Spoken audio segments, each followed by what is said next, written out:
The heart monitor beeped irregularly as Michael Brown ran through the corridors of Mercy Hospital in Portland, Oregon. His hands were shaking as he typed a message to his wife, Claire. "Patient stable. I'll be there in 30 minutes. Little did he know that that night on call would be just the beginning of a life-changing battle in the quiet Pine Grove estate. His cell phone vibrated again. "Michael, the contractions? Something's wrong. The baby. It's only 32 weeks. Claire's message made his heart freeze. She immediately notified her supervisor, Patricia Martinez, about the family emergency and rushed to her 2019 Honda Civic parked in the employee area. During the 15-minute drive to Pine Grove, Michael tried to stay calm, but his thoughts oscillated between his wife in premature labor and the strict rules of the condominium where they had lived for only 3 months. The HOA, presided over by the inflexible Richard Hawthorne, was known for its draconian attitude towards any deviation from the established rules. When he arrived home, there were no spaces available in his garage. The bricklayers hired to fix a leak had filled the space with building material.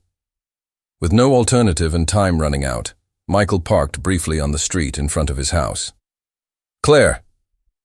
Michael found his wife curled up on the sofa, breathing hard. "We're going to the hospital now." The couple had barely closed the door when a sharp voice pierced the night air. "Mr. Brown, parking on the street is expressly forbidden by HOA regulations."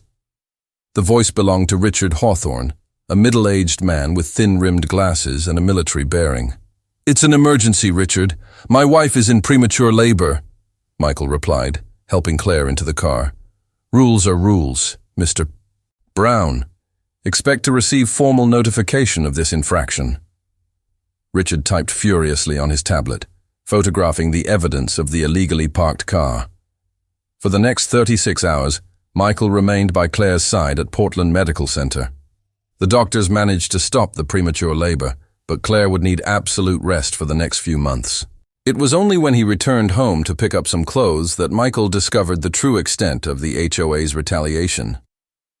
A huge container of industrial waste was completely blocking his driveway. An official notice from the HOA was pinned to his door.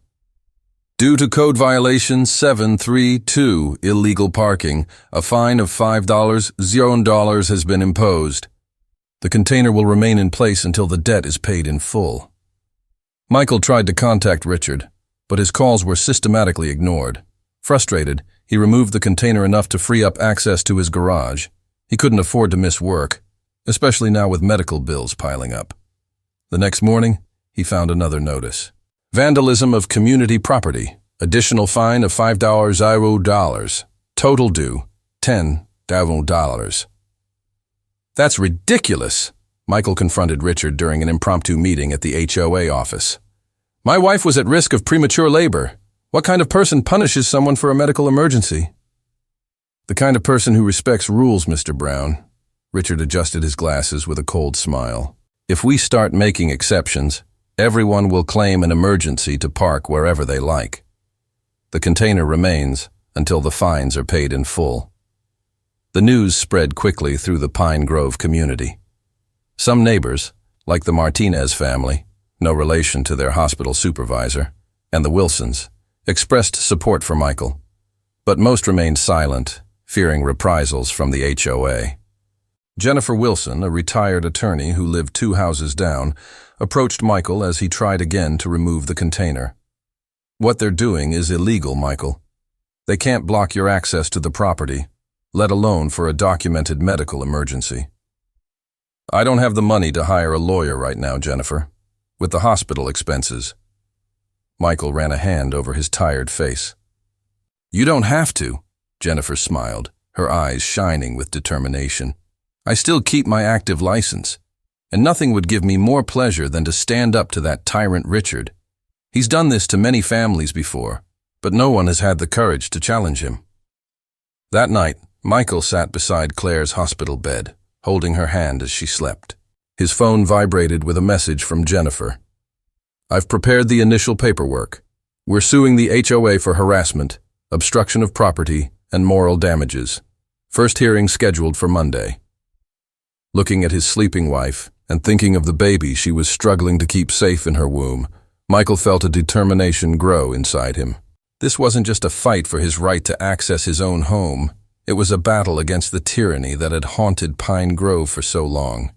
And with Jennifer's unexpected help, perhaps someone would finally be able to put an end to Richard Hawthorne's reign of terror. The courtroom of the Portland District Court was silent as Jennifer Wilson arranged her documents on the defense table.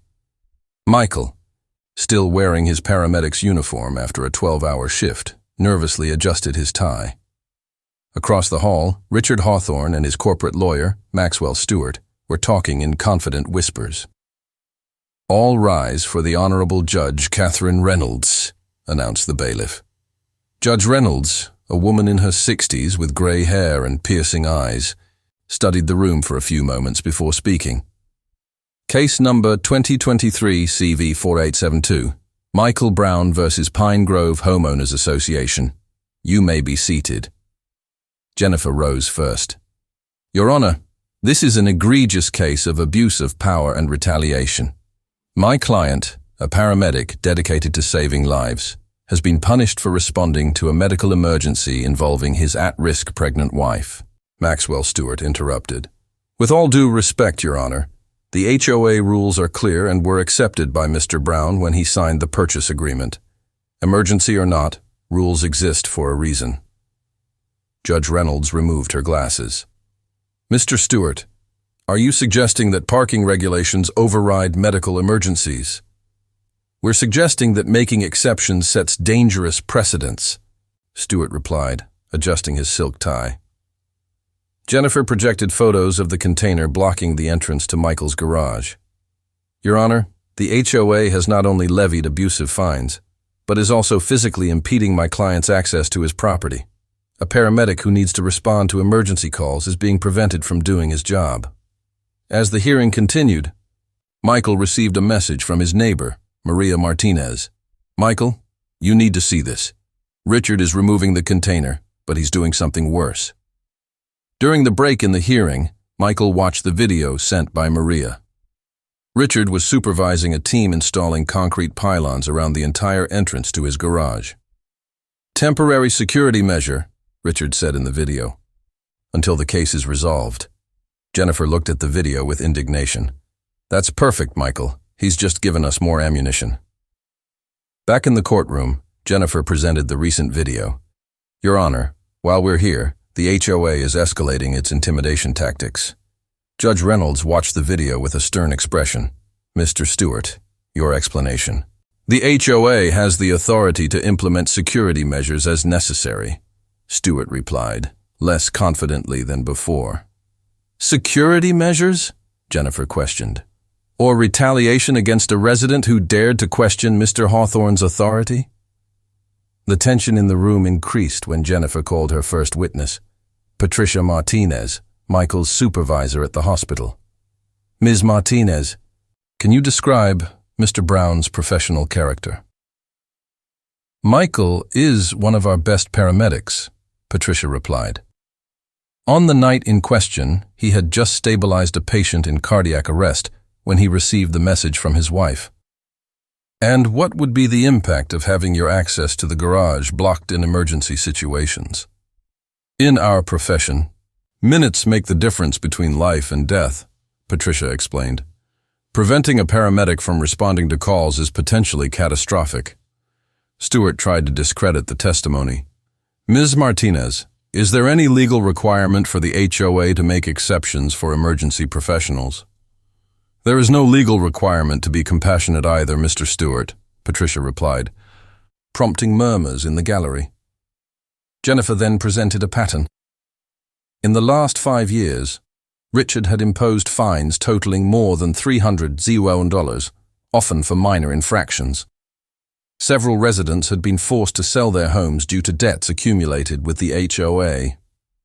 Your Honor, Jennifer concluded, we are faced with a system designed not to maintain order, but to generate revenue through intimidation. Mr. Brown is just the latest victim of a pattern of abuse of power.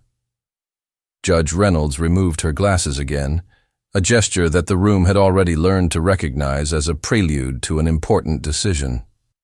Mr. Stewart, your client has 24 hours to remove all obstructions from Mr. Brown's property. In addition, all fines related to the incident are temporarily suspended until the conclusion of this process. Michael felt a weight being lifted from his shoulders, but the victory was only partial. Richard Hawthorne left the room with a smile that suggested the battle was far from over. "Don't celebrate yet," Jennifer warned, putting her papers away. "Richard isn't known for accepting defeat easily, and we still have to prove the pattern of harassment to achieve systemic change in the HOA's administration." On his way to the hospital to visit Claire, Michael reflected on how a simple family emergency had turned into a crusade against institutional injustice. His phone rang. It was Maria Martinez again. "Michael, you need to come home now." Her voice was tense. "Richard has called an emergency HOA meeting. They're voting on new security measures that coincidentally especially affect your property." Jennifer, who was still standing next to him in the courthouse parking lot, overheard the conversation. "Go to the hospital, Michael. I'll take care of it. It's time to show Mr. Hawthorne that two people can play this game." The Pine Grove community room was buzzing with altered voices when Jennifer Wilson walked through the double doors, carrying a briefcase full of documents. The air conditioning barely kept out the heat generated by dozens of agitated residents hastily gathered for the extraordinary meeting called by Richard Hawthorne. "Single agenda item," Richard announced from the makeshift pulpit, his glasses reflecting the fluorescent lights. "A vote to implement new security measures, including electronic gates at all garage entrances and targeted surveillance cameras." Jennifer raised her hand. "Before the vote, I would like to present evidence that these security measures constitute targeted harassment." "Ms. Wilson, you don't have a vote in this assembly," Richard cut in, his cold smile barely concealing his irritation. "You only represent Mr. Brown as a lawyer." "Actually," Jennifer smiled, removing a document from her briefcase, "as the owner of Unit 247 for 20 years, I have every right to question proposals that violate not only our bylaws, but also federal laws." A murmur went through the room. Richard paled slightly but kept his composure. "Go ahead, then." Jennifer projected a series of emails onto the main screen. Correspondence between Richard and Maxwell Stewart, dating back to before the incident with Michael. These messages proved that the installation of surveillance equipment was already planned, specifically targeting residents who questioned the authority of the current administration. Maria Martinez, sitting in the front row, stood up. "As chair of the security committee, I was never consulted about these plans. This violates Article 12 of our bylaws. The situation with Mr. Brown only proves that stricter measures are needed," Richard tried to argue, but his voice faltered as Jennifer projected more documents. "Financial records show that 60% of the HOA's revenue over the past 5 years has come from fines." Jennifer continued. "Interestingly, properties owned by close friends of Mr. Hawthorne never even received a notice, despite documented violations." At the hospital, Michael held Claire's hand as he followed the meeting via video call on his tablet.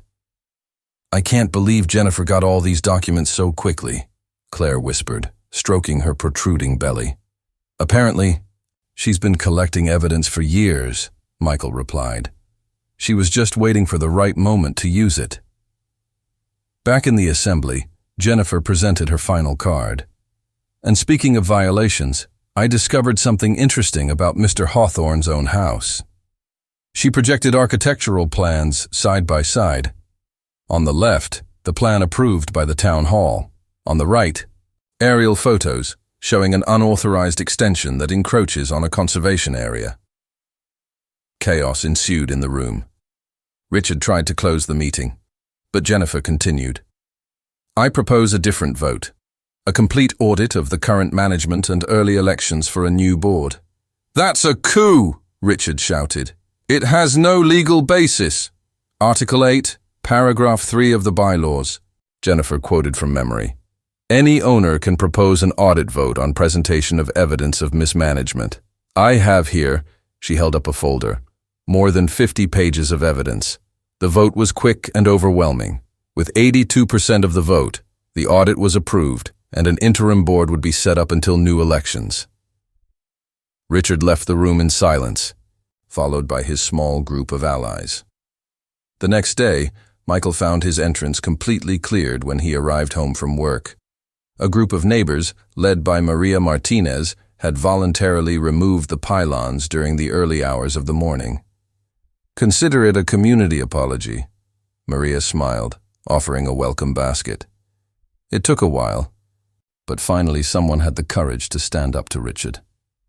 Jennifer appeared shortly afterwards carrying more documents. "The audit has already begun. We found enough irregularities for a criminal prosecution for embezzlement. Richard diverted more than $100, $1,000 in fines into a personal account." "How did you get all this information?" Michael asked in amazement. 20 years of silent observation and many contacts in the forum," Jennifer winked. "But we needed the perfect case to expose everything. A dedicated paramedic, a pregnant wife at risk, disproportionate retaliation. Richard finally chose the wrong victim." That afternoon, as Michael organized his now vacant garage, he noticed Richard loading boxes into his car. The former HOA president had listed his house for sale that morning. "It didn't have to end like this," Michael commented, approaching the wall that separated their properties. Richard paused, holding a box. For a moment, it looked like he was going to ignore Michael, but then he said, "You know what's ironic? I started the HOA because I wanted to protect the value of our properties." At some point, the power went to my head. "There's still time to do the right thing," Michael suggested. "Collaborate with the audit, return the money." "It's too late for that," Richard interrupted, putting the last box in the car. "But maybe it's not too late for you to learn from my mistakes when you take your place on the new board." Michael frowned. "What do you mean?" "I hear they're planning to appoint you to the interim board." Richard gave a tired smile. "Just don't let power change who you are." With those words, Richard got into his car and drove off, leaving Michael standing thoughtfully in the middle of his newly cleared driveway. His phone vibrated. It was Claire. "The doctors say I can be discharged tomorrow," she announced cheerfully. "The baby is stable, and rest can be done at home." Michael smiled, looking at the now cleared entrance to his house. The battle with the HOA had been won, but a new challenge lay ahead. How to help rebuild a community torn apart by years of authoritarianism and fear. "Jennifer," he called his lawyer and now friend, "about this interim board thing. I think we need to talk." The sun had barely risen when Michael found a brown envelope in his mailbox. Inside, documents revealed that Richard Hawthorne had been president of 3 other HOAs in different states, all with similar histories of abusive fines and residents forced to move. Jennifer had dug deep into the former president's past.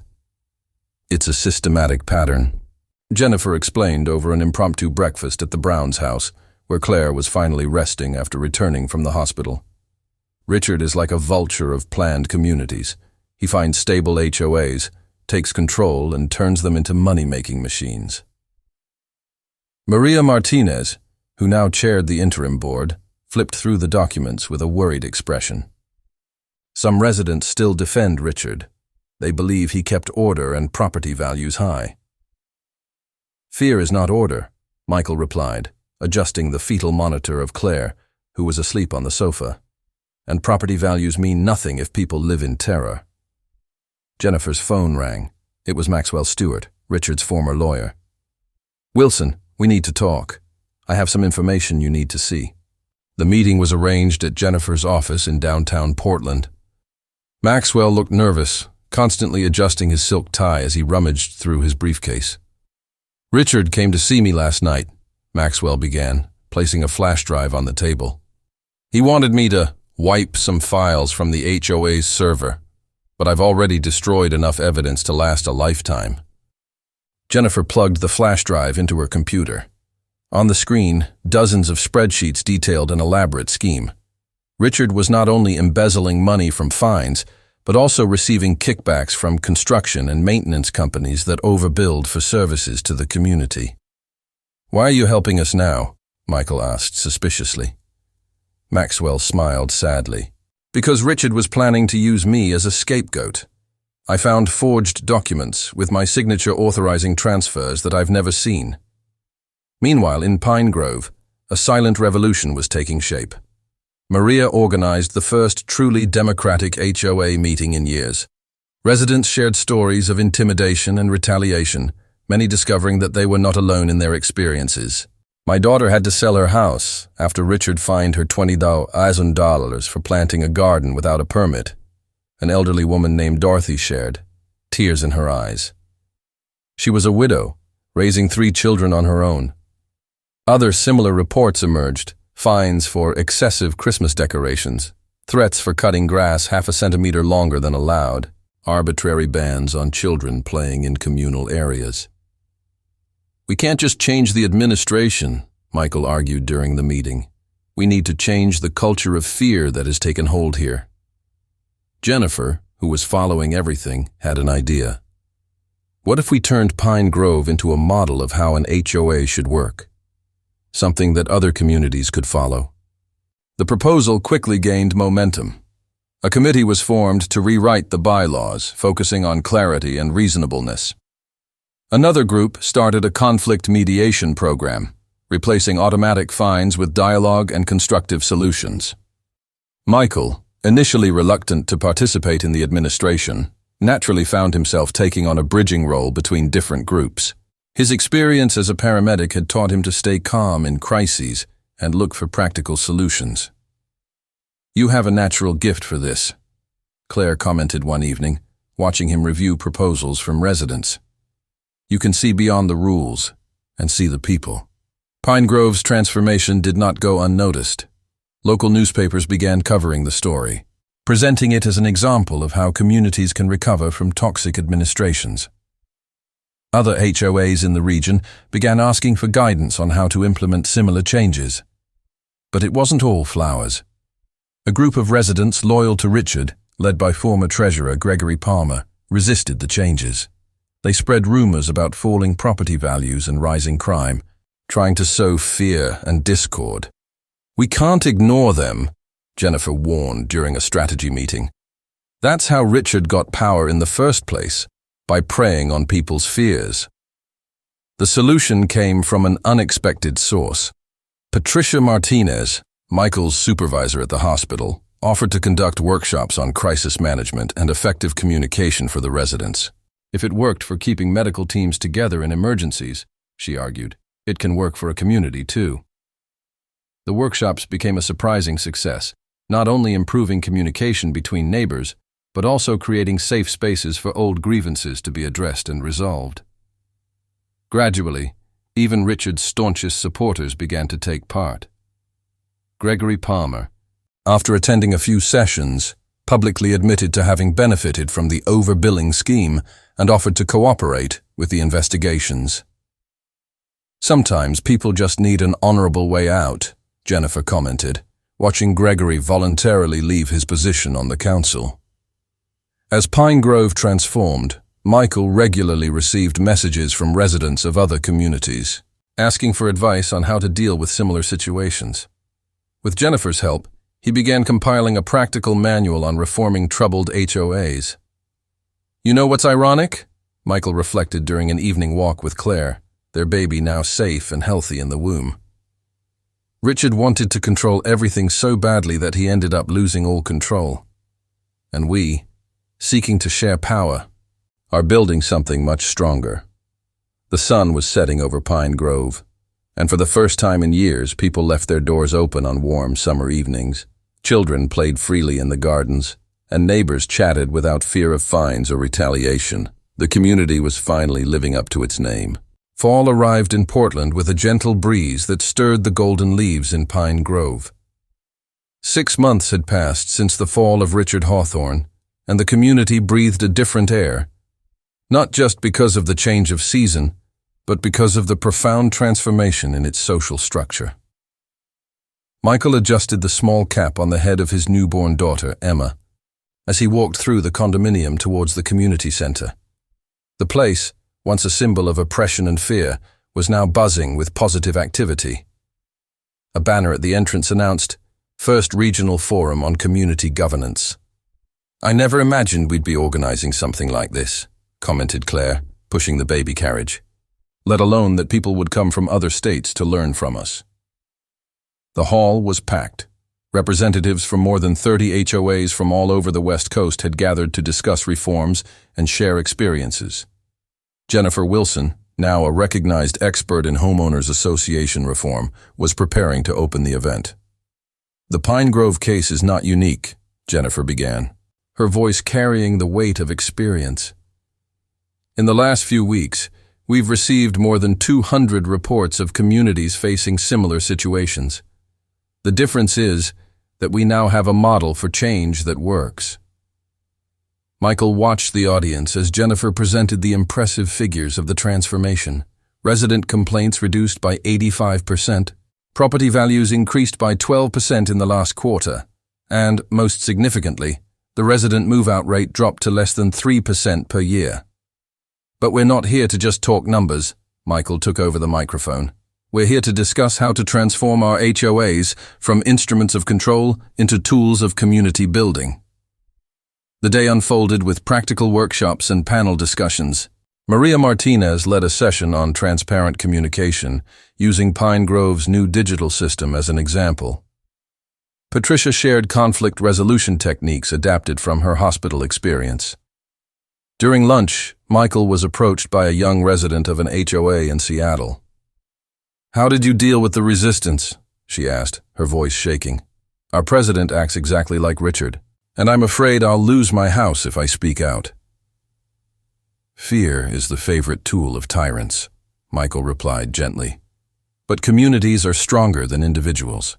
The key is to build alliances, document everything, and above all, don't let fear paralyze action." Jennifer, who had overheard the conversation, added, "And you're not alone. We're setting up a legal support network for communities in a similar situation." In the afternoon, during a panel on statutory reforms, news quickly circulated around the room. Richard Hawthorne had been arrested in Arizona, trying to replicate his scheme in a new community. Evidence provided by Maxwell Stewart had alerted authorities in several states. "It's not about revenge," Michael pointed out as some attendees began to celebrate. "It's about prevention and systemic change." The most poignant moment of the day came when Dorothy, the lady who had lost her daughter to Richard's abusive policies, announced the creation of an assistance fund for families threatened by predatory HOAs. "My daughter couldn't save her home," she said, moved.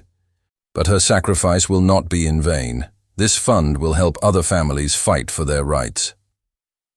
At the end of the day, while the participants were exchanging contacts and making plans to implement changes in their own communities, Michael found a letter in his temporary office.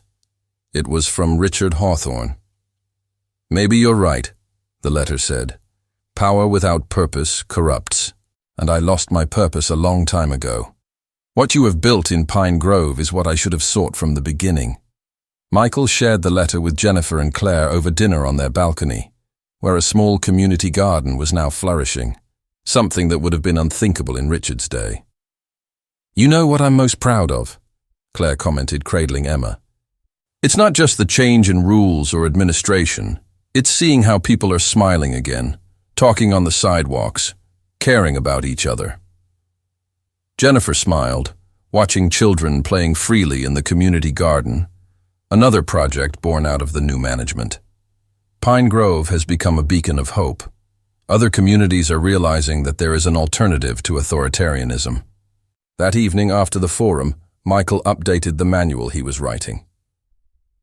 From Fear to Community, a guide to reforming HOAs, already had interest from 3 publishers. But more important than the book were the people it represented, the stories of struggle, resistance, and ultimately, transformation. "The true test of a community," Michael wrote in the epilogue, "is not its ability to enforce rules, but its ability to nurture human connections. In Pine Grove, we learn that strength comes not from control, but from cooperation, and that's a lesson worth more than any regulation." Emma let out a small cry from her crib, and Michael paused in his writing. As he cradled his daughter, he looked out of the window at the soft lights of Pine Grove. The houses were no longer isolated fortresses, but part of a living, pulsating social fabric. Pine Grove's legacy would continue far beyond that fall, not just in the pages of a book or in rewritten bylaws, but in the renewed spirit of a community that had found its voice and its heart. And that, Michael knew, was something no authoritarian HOA could ever destroy.